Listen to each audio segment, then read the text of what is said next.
да разгледате нашето училище.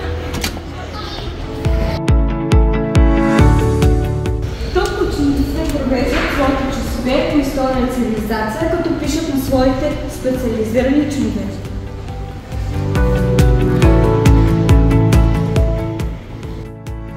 Тук се провеждат часовете по български език и литература и има голям набор от книги и речници.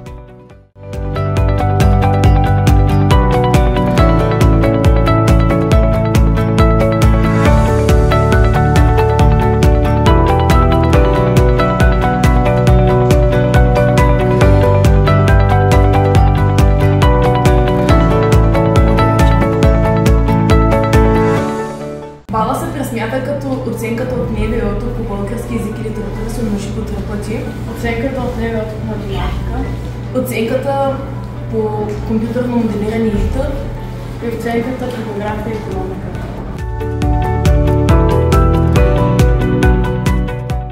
Аз съм Ана Мария.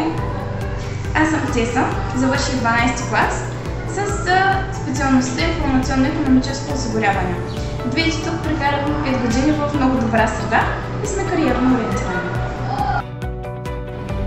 Ние сме ученици със специалност икономическо информационно осигуряване, С професия оператор информационно осигуряване. и постигаме втора степен на професионална квалификация. Професионално направление приложна информатика. 11-12 клас. Нашето училище предлага модерно оборудвани кабинети за специална подготовка, както и устройства за всяко дете, използвани и у дома. Има и онлайн контакт между учител и ученик в реално време.